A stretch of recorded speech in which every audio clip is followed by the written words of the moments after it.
Bueno, siendo las 11:35 de la mañana, les damos a todos la bienvenida y agradecemos su presencia en el presente webinar. El día de hoy tengo el desafío de contarles sobre COVID Delta y qué impacto tiene este COVID en la industria. En la parte inferior van a encontrar un espacio de preguntas y respuestas donde los invito en la trayectoria de esta conferencia a escribir todas sus inquietudes. Al final vamos a tener un espacio destinado para poderlas dirimir, para poderlas solventar.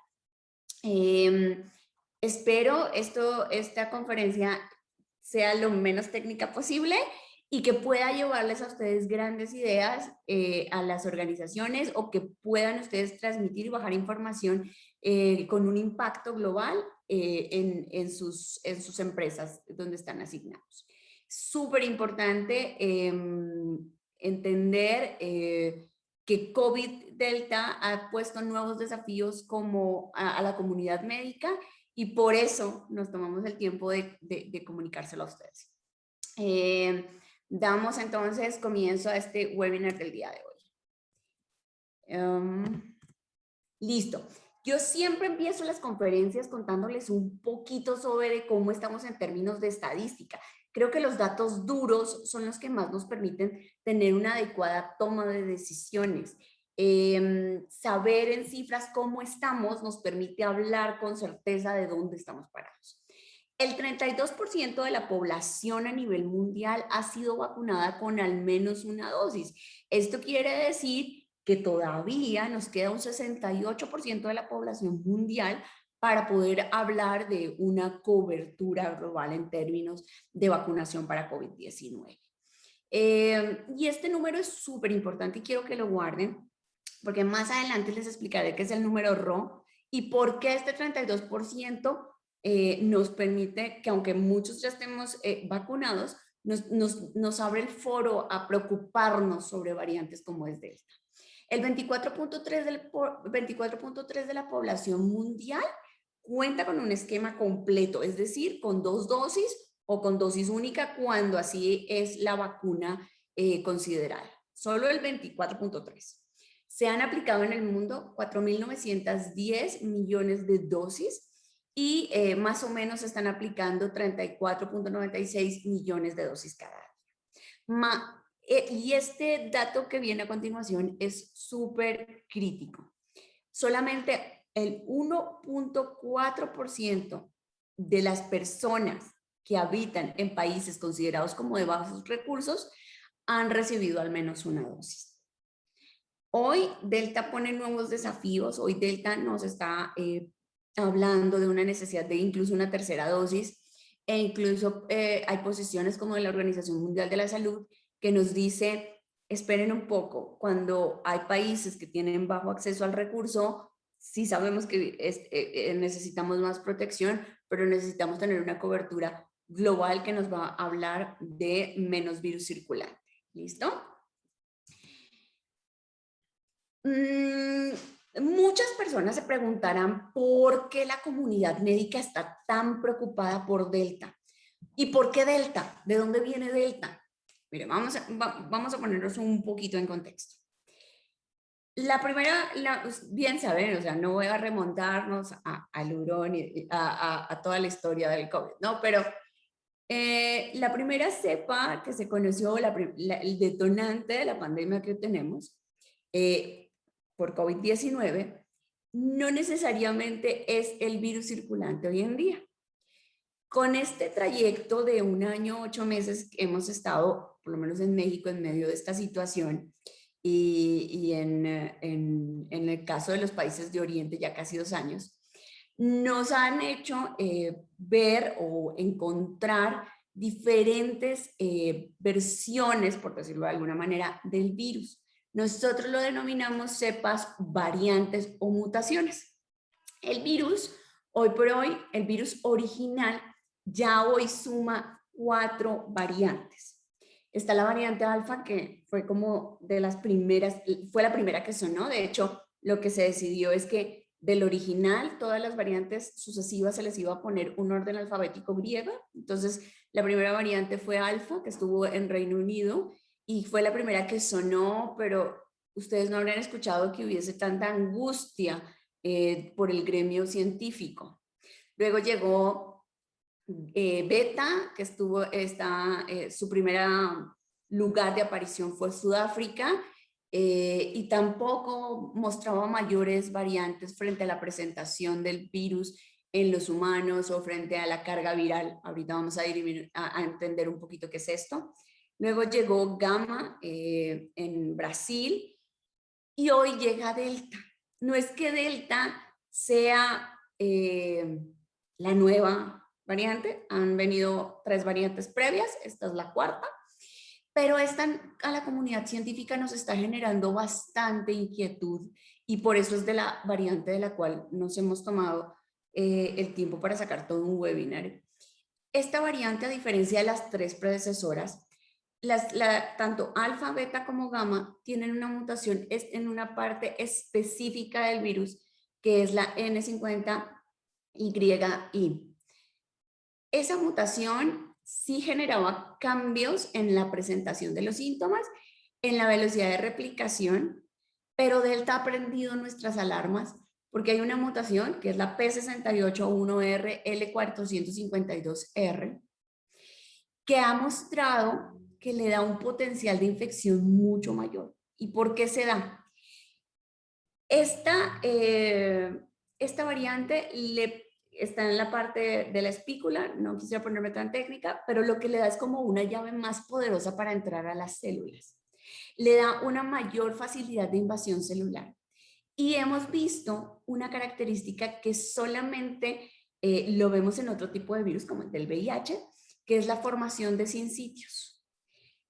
Este virus, o esta variante del virus, tiene una capacidad de invasión mayor, no solamente porque tiene una llave como una llave maestra, que entra mucho más fácil, sino porque se replica mucho más rápido e invade las células más rápido y invade una célula y se une con otra célula, lo que aumenta su poder de infección.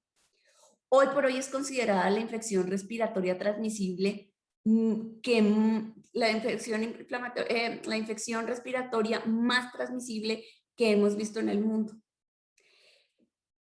Antes se pensaba, por ejemplo, con la cepa original se sabe que el potencial de infección va de una persona infectada podría contaminar más o menos entre 2 y 5 personas. Una persona infectada con Delta puede infectar entre 5 y 9.5 personas. Más o menos se estima que tiene una carga viral de 1.200 veces mayor que la cepa original. ¿Qué quiere decir esto?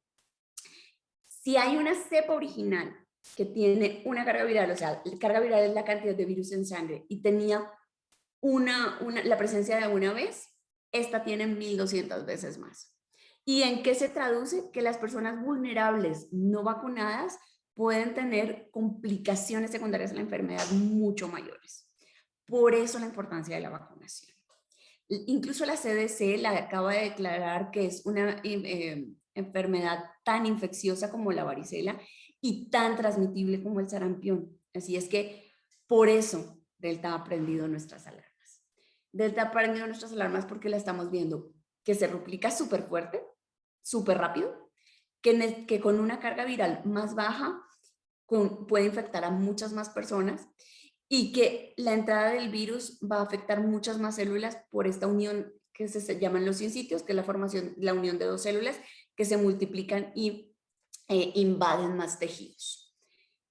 Ahí es donde nosotros tenemos mucha preocupación como médicos del gremio, porque estamos viendo un potencial de infección que afecta mucho más a las personas que han decidido no vacunarse o que no han tenido acceso a la vacunación. Y reitero los números iniciales, tenemos países de bajos recursos donde solamente el 1.4% de la población está vacunada. Entonces, estos países tienen el doble riesgo de hospitalización, de complicaciones y de mortalidad. Como este virus, con una baja carga viral, con un menor tiempo, genera tantos síntomas, estamos viendo lo que denominamos un periodo de incubación más corta. Estamos pasando de un periodo de incubación de 6 a 8 días o hasta incluso 10 días a un periodo de incubación entre 4 y 6 personas. Hoy por hoy con la variante Delta ya no nos estamos devolviendo a quién has visto en los últimos 10 días. Hoy con la variante Delta estamos pensando a quién has visto en los últimos 4 días. Hay un punto súper importante que les quiero explicar y era el número RO. Con la variante One, como les decía, la variante original, la de One, nosotros veíamos que una persona infectada contaminaba entre 2 y 4 personas. Hoy por hoy, una persona contaminada con Delta puede infectar entre 5 y 9.5 personas. No sé si se acuerdan que la CDC había manifestado en el mes de mayo o marzo que personas vacunadas ya podrían convivir sin cubrebocas. Esta posición ya fue replanteada, ya fue derogada, porque realmente sabemos que las personas vacunadas pueden ser portadoras de la enfermedad y con el potencial de vacunación no vamos a parar los ciclos de contagio a nivel mundial. ¿Cómo estamos en los ciclos de contagio a nivel mundial? Me preguntarán cuánto Delta hay en México y cómo sabemos que es Delta. Realmente podemos saber cuál variante tenemos, si alfa, beta, gamma o delta, a través de la secuenciación genómica del virus, ¿sí? A través de un proceso adicional que se hace con las pruebas. Países como los latinoamericanos no estamos haciendo secuenciación genómica, entonces no tendríamos certeza. Hoy por hoy definimos frente a qué variante estamos, básicamente por los síntomas, y ahorita más adelante vamos a ver un poquito la diferencia entre los síntomas. Lo que tenemos en números fijos es que más o menos 120 países del mundo ya tienen presencia de Delta. La Organización Mundial de la Salud recientemente manifestó que tiene unos 135 países del mundo con presencia de Delta propiamente dicho.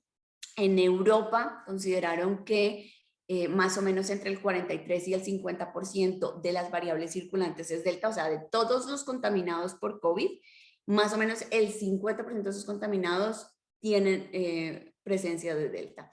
Y en Estados Unidos recientemente estimaron que este número es del 85%.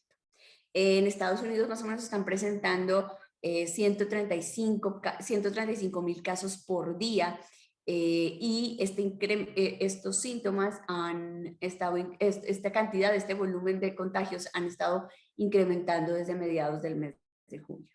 Donde más se está viendo Delta son obviamente en los estados donde tienen menos vacunación por decisión propia, como Luisiana, como Florida, que son estados donde la gente ha decidido no vacunarse. Y esto es lo que ha aumentado pues esta tasa de manera tan importante. Hay un punto que quiero tocar con ustedes. Si recuerdan, al principio de la charla, yo les contaba que solamente más o menos el 35% de la población mundial se ha vacunado.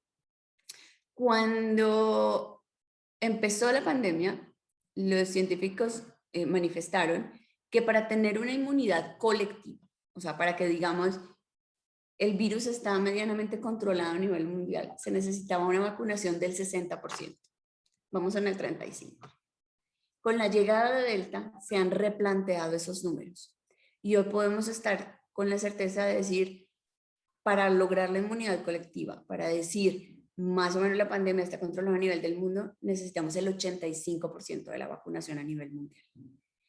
El panorama es complejo, aunque con México vamos con un avance relativamente bueno en comparación a otros países, todavía las cifras no nos permiten llegar a esto. Las últimas cifras que teníamos en México era que íbamos cerca de un 47 a 52%, pero esto no refleja todavía la necesidad que tenemos como planeta para lograr contener el virus. Todavía nos falta llegar al 85% y cuando hacemos la sumatoria global solamente estamos en un 35%. Así es que el relajamiento de las medidas, la flexibilización en nuestra vida personal no nos está permitiendo contener la pandemia al punto que quisiéramos estar en este punto de la historia. ¿Listo? Hay algo que en lo personal me alarma y que a la comunidad científica nos alarma.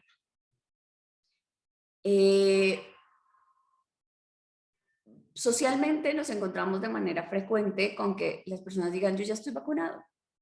ya no importa, si me da COVID, no me voy a morir. Y es una posición que nosotros tomamos como un poco egocentrista, porque aunque estés vacunado y no vayas a morir, no quiere decir que estamos contribuyendo de manera positiva a la contención de la pandemia a nivel mundial. A mayor cantidad de casos circulantes, mayor capacidad de mutación del virus. ¿Por qué hoy tenemos Delta? Porque nos hemos vacunado y hemos decidido salir y hemos decidido no salir, sino además de hacer fiestas sin cubrebocas porque es fiesta de vacunados. Todos estamos vacunados, entonces podemos convivir sin cubrebocas. Si bien los de esta fiesta no vamos a morir porque estamos vacunados, sí estamos permitiendo que el virus siga girando y siga propagándose en el medio. Ya nos dimos cuenta cómo llegamos a Delta por mutaciones, porque el virus sigue en circulación. Tenemos un compromiso como planeta y esto es un llamado de atención súper fuerte a la comunidad en general, ¿no? Y a las nuevas generaciones. Hoy es tan importante comprometerse con la contención de la pandemia como con el reciclaje, como con una forma de vida, porque aunque con la vacunación, dependiendo la marca, tenemos un porcentaje de protección sobre enfermedad grave, eso no quiere decir que mi virus que permití tener una infección leve y que además estuve transmitiendo va a tener el mismo efecto sobre un no vacunado y que puede ser de un país que todavía no ha tenido acceso a la vacunación. Entre el virus esté más en la comunidad, más oportunidades tiene de mutar. Ha llegado un virus fuerte, ha llegado Delta. Que mute Delta y se haga aún más fuerte es motivo de alarma para nosotros como comunidad científica. Y aquí hago un alto y me permito invitarlos a, no hay convivencia sin mascarilla. La mascarilla es permanente. La mascarilla es nuestro método para contener el virus, aunque estemos vacunados. Es súper importante. Las personas creen que el estar vacunados es sinónimo de no infección. No, no, no, no. Son dos cosas diferentes. Una cosa es vacunarse, que es sinónimo de disminución de mortalidad, hasta en un 98%, por ejemplo, con la Pfizer. Y otra cosa es que sea motivo de no infección. Una persona vacunada, por supuesto que se puede infectar y va a tener síntomas más leves e incluso va a ser asintomático. Pero esa persona además va a transmitir la infección y entre más se transmita la infección, más oportunidades para mutar. Vacunarse no es sinónimo de detención de la enfermedad. Vacunarse es la oportunidad de que esta enfermedad no se vuelva grave, pero sigue siendo motivo de transmisión de enfermedades y de probabilidades de mutación del virus. Perdón que sea tan enfática en este punto y que lo reitere una y otra vez, pero para mí como médico y como científica en esta área, es súper importante dejar en claro que son dos cosas diferentes y que tenemos una responsabilidad social, la cual tenemos que poner en marcha en este momento. Llegado un virus muy fuerte, es virus Delta, y no tenemos que darle oportunidad de mutar, y la responsabilidad está en cada uno de nosotros. Vamos a ver un poquito qué está pasando en países como nosotros, que no estamos haciendo secuenciación genómica de manera regular, pues en todas las muestras, y cómo podemos diferenciar que tengo el virus tradicional, o sea, los que tienen las mutaciones conjuntas como alfa, beta y gamma, y versus este virus delta. Casi que tener pérdida de gusto y olfato era tu PCR casera, ¿no? O es tu PCR casera. Una persona que tiene pérdida de gusto y olfato, hoy por hoy nosotros lo denominamos como patognomónico, es súper claro. Pérdida de gusto y olfato, ya es COVID. Es para nosotros clarísimo, es la vía regular para el diagnóstico. Ese era, lo tengo señalado en azul con 4 cruces porque era el síntoma súper clásico, o es el síntoma súper clásico, y es el síntoma que uno dice, ya estoy segura que la PCR va a salir positivo porque tiene pérdida de gusto. La tos es un síntoma altamente frecuente en el virus tradicional, por denominarlo de alguna manera. Fiebre, dolor de cabeza, síntomas gastrointestinales con menos frecuencia, con muchísima menos frecuencia, por eso tiene solamente una cruz, secreción nasal y dolor de garganta. Esta sensación de cuerpo cortado, mialgias, es como dolor muscular, artralgias, dolor en las articulaciones, también es muy clásico en el COVID tradicional. ¿Qué estamos viendo con Delta? El síntoma clásico es secreción nasal y dolor de garganta. Está pasando como una gripa común o como un síntoma estacional, una alergia estacional. Recordemos que cuando ya viene la primavera, muchas personas tienen escurrimiento nasal y dolor de garganta, muchas personas están pasando así como, ay, es que había polvo y por eso me puse así, y muchos síntomas están pasando desapercibidos sin la sospecha de Delta. En Delta no se ve tanta pérdida de gusto y olfato, miren, está con una cruz, la presencia de tos es relativamente escasa, puede haber fiebre, dolor de cabeza también se presenta, pero no hay una gran diferencia con el tradicional. La gran diferencia está en secreción nasal y dolor de garganta. Es por eso que como médicos debemos estar alertas a síntomas como más sutiles que están cursando como un resfriado común y por tanto hay que alertarse frente a la presencia de Delta y no dejar de hacer nuestros diagnósticos.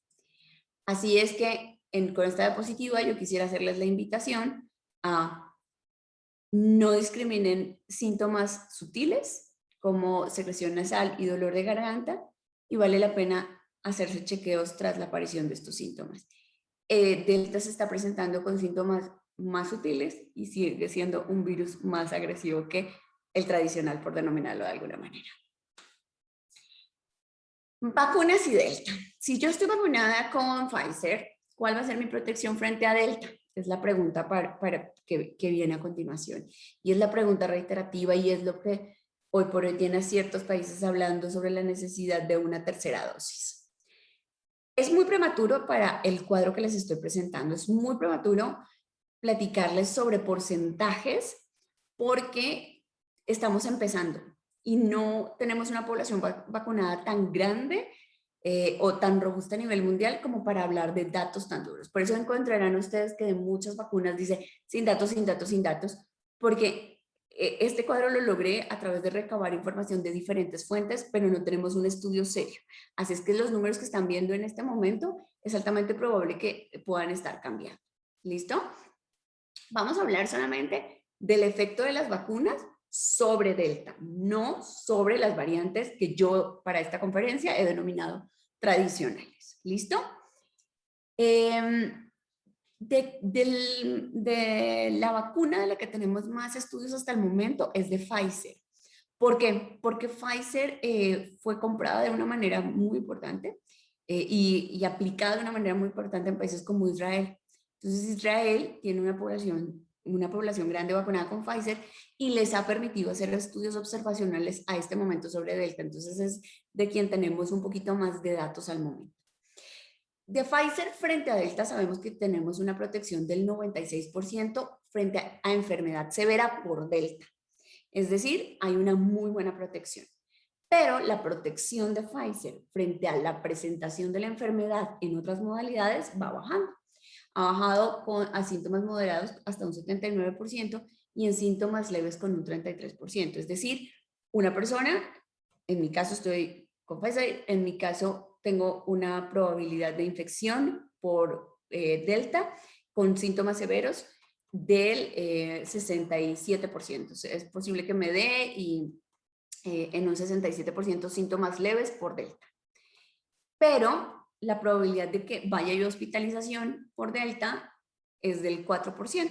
Tienen una muy buena protección para casos graves y está muy bien. Esto es una excelente noticia porque les estoy hablando de una infección que tiene un alto poder de replicación, un alto poder de invasión celular y un alto poder de daño de tejidos. Entonces, esto es una muy buena noticia. A raíz de la aparición de Delta es que han llegado las necesidades en países como Israel, que dice yo ya quiero aplicar una tercera dosis. ¿Para qué? Para reforzar justamente el efecto, lo que nosotros denominamos va a ser un efecto booster sobre Delta, ¿no? Para mejorar los índices, porque además al momento no hay estudios, entonces lo que nos dice es, si reforzamos, seguramente la calidad de los anticuerpos se va a mantener por más tiempo y nos va a proteger sobre esta nueva variante. Sin embargo, la Organización Mundial de la Salud dice, le está diciendo a estos países que tienen ya la probabilidad de incluso poner terceras dosis de esperen, por lo menos espérense a septiembre, porque hay países que no han tenido acceso a la vacunación y necesitamos tener una vacunación global, hoy por hoy hasta del 85% para pensar que está contenida la pandemia.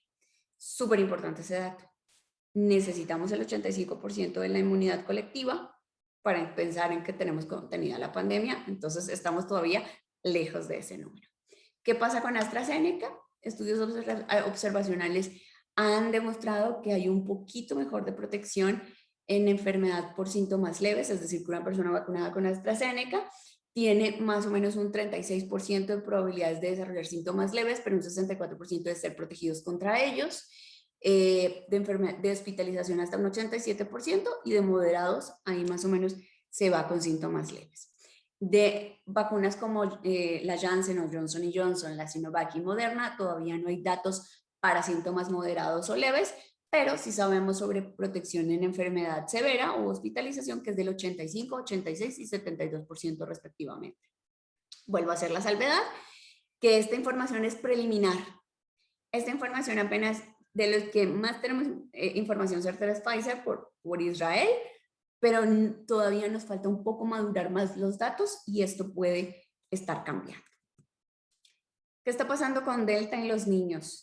Como la carga viral es tan alta, como la capacidad de replicación es tan alta, como la capacidad de invasión de tejidos es tan alta, los niños que eran una población relativamente protegida por las cepas tradicionales han mostrado que, aunque su sistema inmune esté un poco más fuerte, la carga viral que están teniendo los están llevando a hospitalizaciones. Entonces, han incrementado los diagnósticos infantiles de Delta. Al momento no hay datos todavía suficientes para hablar de severidad, o sea, sí se están hospitalizando niños por requerimientos de oxígeno, pero no hay datos duros que nos hablen sobre necesidades de intubaciones o complicaciones severas, o complicaciones que lleven a los decesos. Al momento no hay datos en niños sobre síntomas prolongados, o sea, que queden con tos crónica, como ya hemos visto con las variantes que he denominado para hoy tradicionales. Y es súper importante que todavía faltan estudios en relación a las vacunas para la población menor de 12 años. Todavía hay una población importante circulando a nivel mundial que está sin vacunación, básicamente porque todavía no tenemos los esquemas claros para ellos. Entonces, como adultos, lo que mejor podemos hacer por los niños es a través de nuestra vacunación. Vacunándose un adulto, pues disminuye la probabilidad de contagio de niños por esta enfermedad.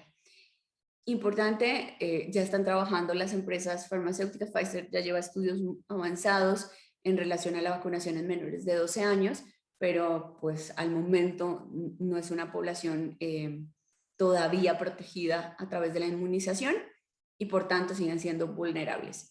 Es triste saber que Delta hoy sí nos está llevando a nuestra población infantil a hospitalizaciones.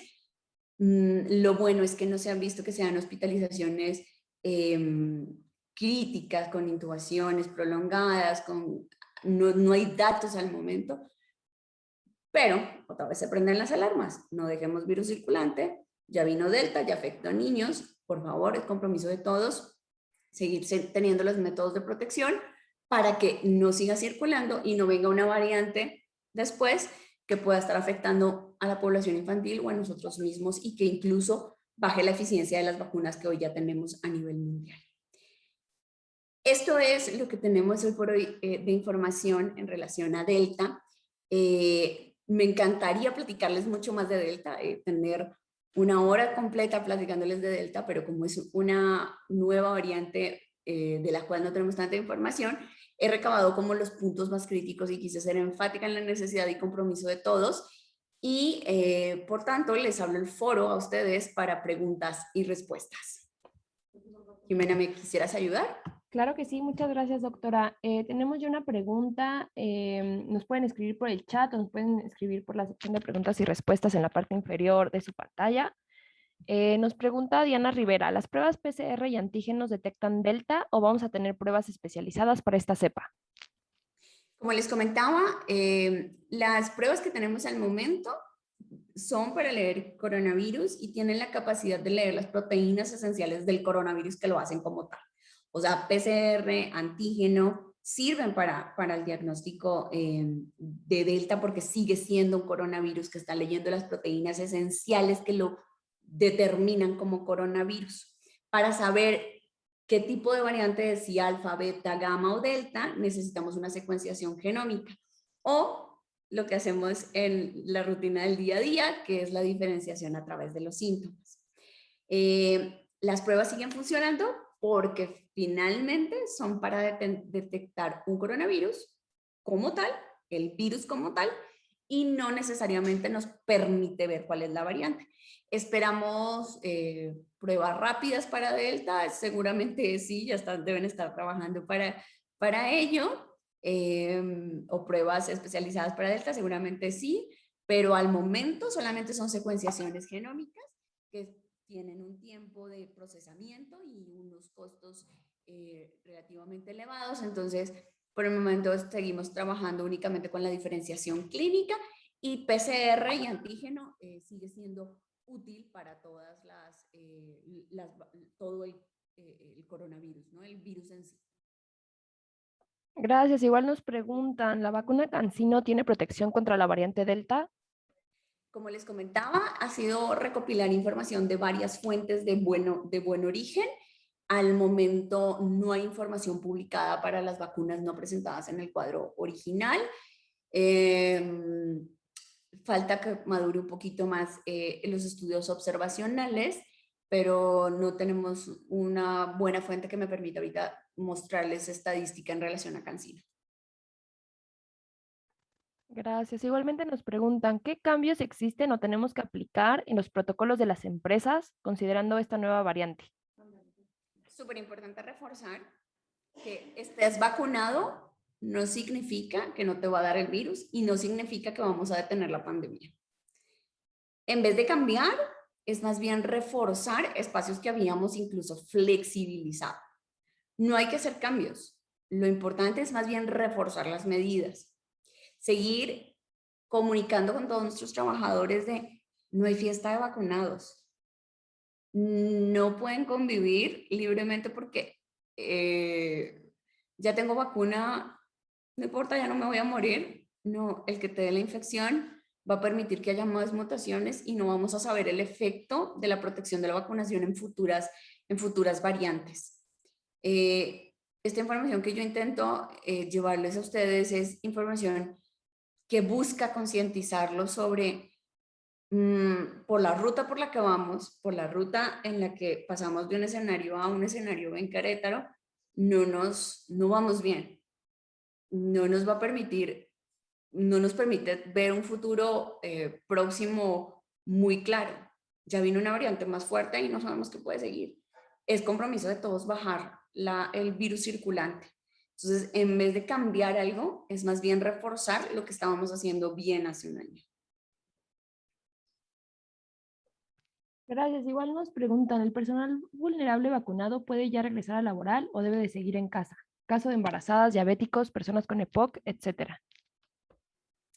Recuerden que en junio 28 del año pasado, si mal no me fallan las fechas, salió un apéndice normativo en el que te decían específicamente qué casos de vulnerables pueden regresar a las plantas.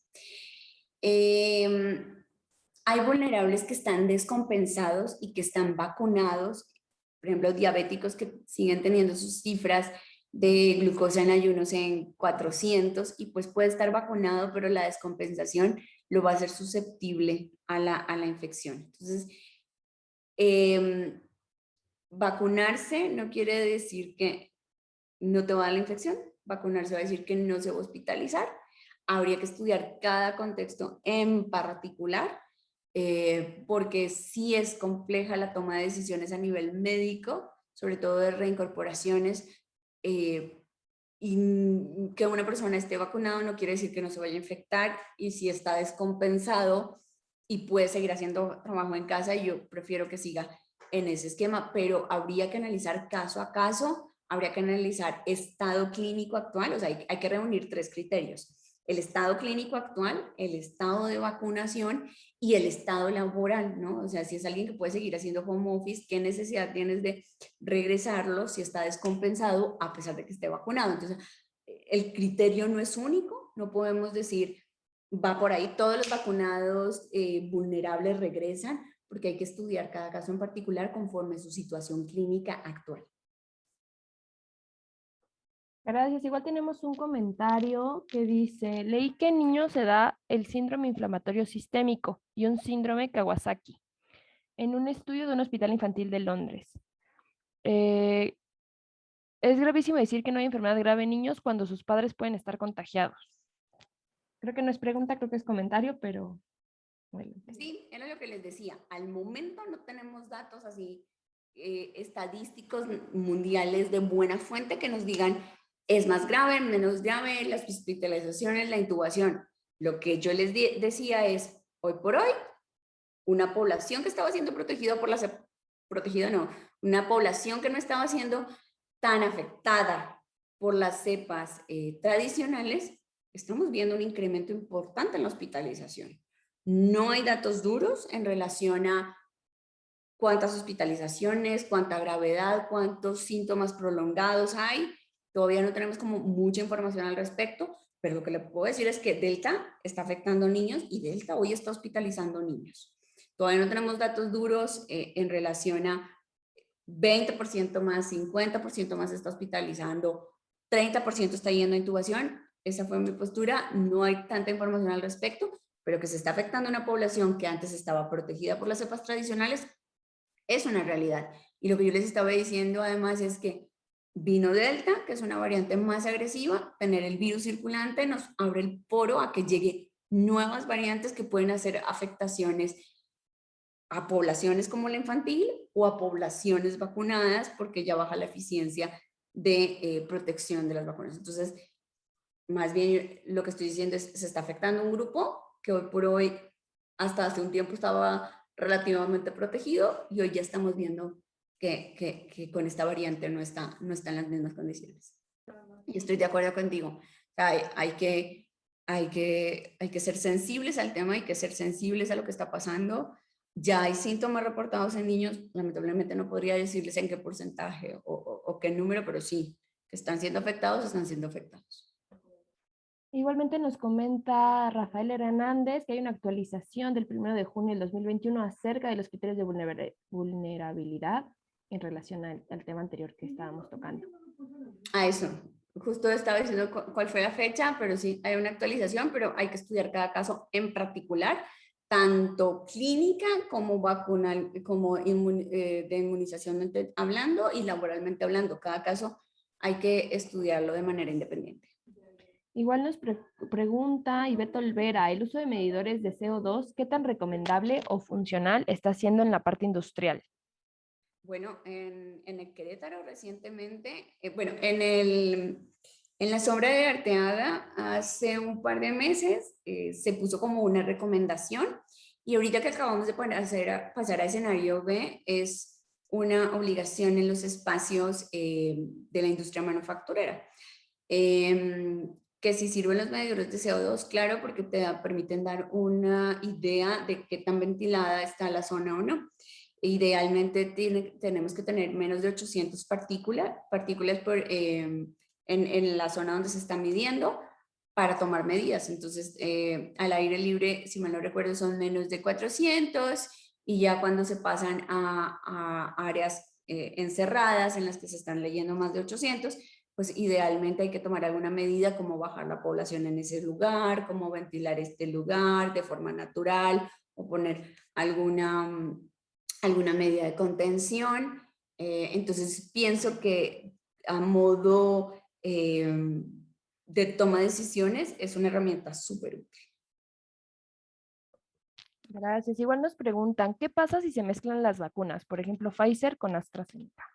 Ay, me encantaría tener esa respuesta, pero seguimos sin tener información al respecto. Lo que están haciendo en países como Chile, donde vacunaron a toda la población con Sinovac, entonces están colocando refuerzo están pensando colocar refuerzos a partir de septiembre con Pfizer. Ellos ya tomaron la decisión de reforzar su población con la mezcla de vacunas, pero no, no tengo datos duros en el momento para poder decir si funciona mejor o funciona de mayor calidad o de menor calidad.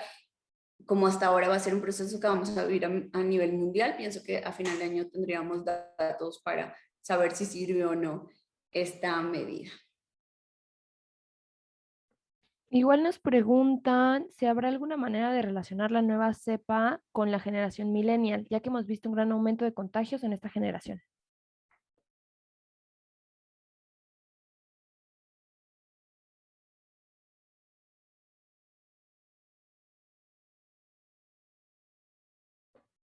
Doctora, ¿me escucha?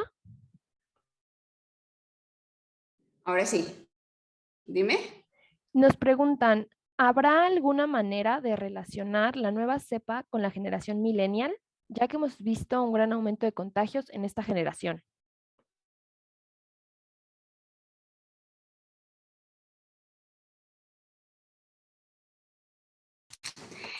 No sé si yo tengo un buen audio o es Jimena. Agradezco si alguien público me dice si soy yo la que tiene un retraso en la señal.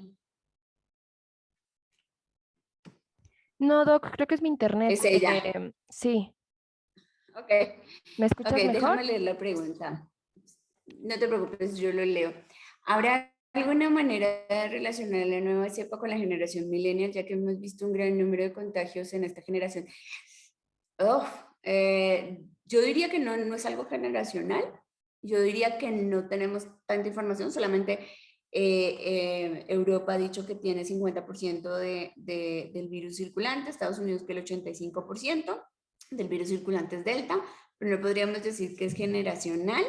La población millennial está más o menos entre los 30 y 40, 30 y 40, 39 años, así es que no podría decir que es esto, podría verse relacionado con vacunación o con la flexibilidad, la flexibilización de las medidas de protección, porque ya están cansados del encierro, pero no podríamos decir que la cepa está atacando específicamente a un grupo etario. Yo pienso que más bien la cepa está circulando de una manera importante y está afectando de manera indiscriminada a las personas que han relajado las medidas de protección. Hay personas que tienen síntomas con la vacuna Astra. Los que no tuvieron ninguno significa que tienen mejores defensas o que no surtió efecto. Esto ha sido un estudio observacional, por lo menos acá en Querétaro, de la gente que se ha aplicado a AstraZeneca ha tenido bastantes síntomas generales, no mucha trombosis y demás, no bien síntomas generales. No podríamos decir que una persona que tiene síntomas genera mejores anticuerpos que una que no, todavía no podríamos decir esto, o que no surtió efecto la vacuna, no, las vacunas tienen un efecto analizado antes de lanzarse al mercado, pero la presencia de síntomas o no nos podría decir, hablar de calidades al momento.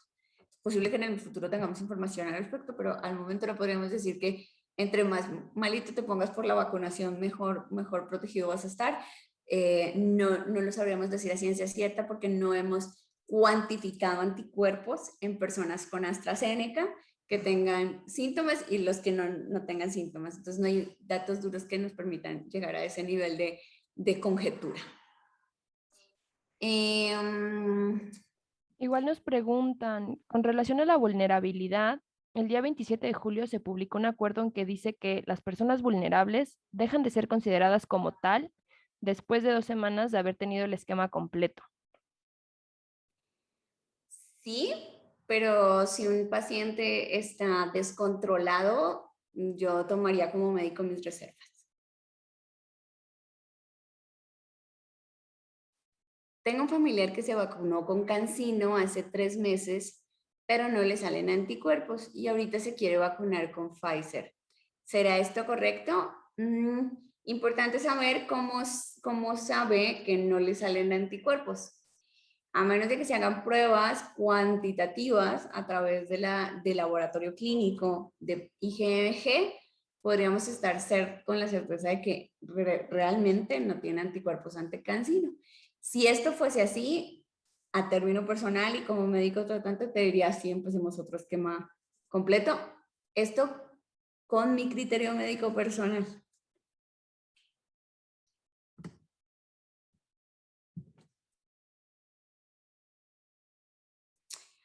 Hola, buen día. ¿Qué pasa con las personas que están siendo vacunadas con Sputnik 5 ante Delta?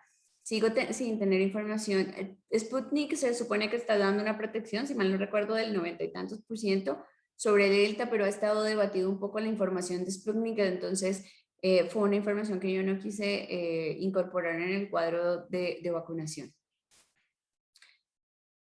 ¿El cubrebocas N95 sigue siendo mejor o es mejor utilizar cubrebocas? Lo mejor es siempre usar mascarilla, la que tú decidas, pero utilizarla de manera correcta. Puede ser N95, pero si lo tienes mal puesto, no está dando nada de protección. Mi sugerencia es utilizar las mascarillas quirúrgicas, pero utilícelas correctamente o utilice N95 si es que tiene menos oportunidad de colocar adecuadamente, pero que proteja de manera adecuadamente. No podría decir, es mejor la mascarilla cuando la están utilizando debajo de la nariz, o es mejor el N95 cuando no lo usan de manera correcta. Entonces, mi invitación es utilizar el cubrebocas al cual tienen acceso, pero utilizarlo de manera correcta.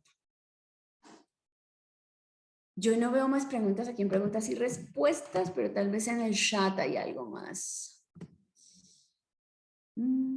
Es ella, es Jime. ¿Te escuchas bien? ¿Escuchamos bien, doctora? Muy bien. Ok, ya encontré 2 preguntas más. En su opinión, ¿considera que será factible un tercer refuerzo en la vacuna debido a nuevas variantes? Yo creo que sí vamos a necesitar un nuevo refuerzo frente a las nuevas variantes, pero adicionalmente creo que la vacunación contra COVID-19 es una vacunación que llegó a quedarse como la de influenza y es una vacunación que vamos a tener que vivir año con año. Entonces, la respuesta es sí y vamos a tener que vacunar dentro del esquema anual contra COVID y las futuras variantes que llegan. Otra pregunta, ¿habrá alguna manera de relacionar la nueva cepa con la generación? Esto ya lo habíamos visto, lo de la generación millennial, ya lo habíamos respondido. Les dejo un Parece que sí, ya no hay más preguntas, doctora. Súper. Bueno, nos acaban de escribir. A ver. ¿Qué hay con la miocarditis y las vacunas? Sí hay miocarditis por vacunas, sí se han visto casos a nivel mundial reportados, pero no se puede generalizar. No podríamos decir, por favor, no se vacunen porque hay riesgo de miocarditis. La posibilidad existe, como existen las reacciones adversas frente a cualquier otro medicamento o frente a cualquier otra vacuna. Pero recuerden que necesitamos llegar a una inmunidad colectiva y solamente lo vamos a obtener con el compromiso de todos y buscando la vacunación como una medida global.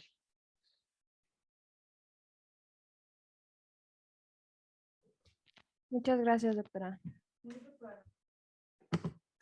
Pues, siendo las 12:24, les agradezco a todos su presencia. Espero que esta conferencia les haya dejado en claro algunas cosas. Hay muchos datos que nos faltan al momento. Es una variante reciente que necesita más tiempo de observación, más tiempo de análisis, más tiempo de estudio. Me encantaría tener los datos duros y las respuestas para todo, pero al momento estamos empezando a vivir la variable. Los invito, por favor, a reforzar las medidas de contención de la pandemia en sus plantas. Es importante no flexibilizarse, es importante no hacer fiesta de vacunados, es importante el uso de mascarilla, aunque sean espacios para nosotros seguros. Los dejo en la mañana de hoy y agradezco enormemente su presencia, agradezco que nos hubieran acompañado y nos vemos en la próxima charla. Muchas gracias. Gracias.